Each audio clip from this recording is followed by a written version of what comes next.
Welcome back to the Vathikuchi. Thirumathi Latha Rajinikanth மக்கள் மேடைன்னு ஒரு இயக்கத்தை தொடங்கியிருக்காங்க. இது ஏன் இப்போ தொடங்கியிருக்காங்க அப்படின்னு பார்த்தீங்கன்னா, சினிமா நடிகர் அந்த விஜய் ஒரு குறுகிய காலத்திலே சிஎம் ஆயிட்டாருன்னு தான் சொல்லணும். இது சில பேருக்கு வயித்தெரிச்சலை உண்டு பண்ணியிருக்கு. அதில் ரஜினிகாந்தும் ஒருத்தர். ஏன்னா சமீபத்தில் ரஜினி ஒரு ப்ரெஸ் மீட் ஒன்று கொடுத்துருந்தார். அதில் ஒரு வார்த்தை ஒன்று சொல்லியிருப்பாரு. நான் மட்டும் கட்சி ஆரம்பிச்சிருந்தேன்னா நான் இந்நேரம் சிஎம் ஆயிருப்பேன் அப்படின்னு ஒரு வார்த்தை சொல்லியிருந்தார்.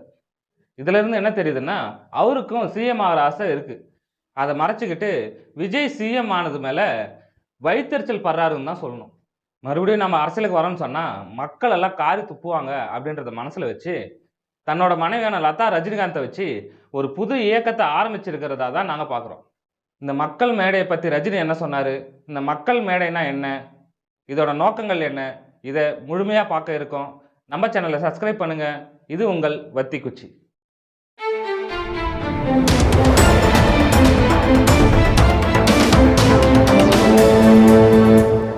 லதா ரஜினிகாந்த் மக்கள் மேடைன்னு ஒரு இயக்கத்தை அறிவிச்சிருக்காங்க.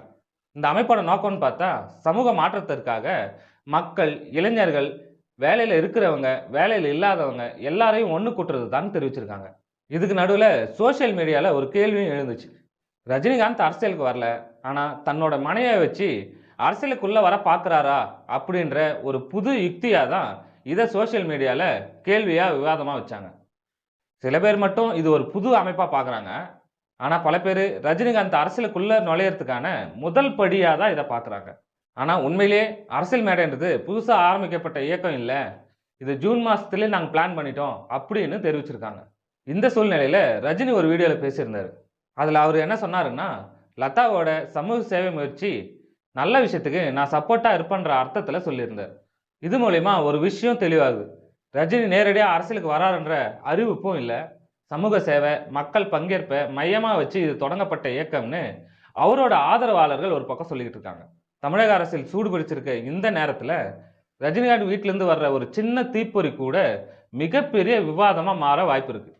அதனால் அரசியல் மேடை அப்படின்ற இயக்கம் அரசியல் வட்டாரங்களில் பேசுபொருளாக மாறி இருக்கு.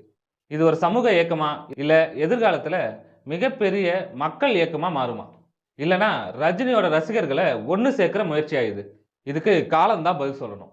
இந்த மக்கள் மேடை இயக்கம் அரசியலில் மிகப்பெரிய தாக்கத்தை ஏற்படுத்தும்னு நீங்கள் நினைக்கிறீங்களா? ரஜினிகாந்த் மறுபடியும் அரசியல் வர்றதுக்கு வாய்ப்பு இருக்கா?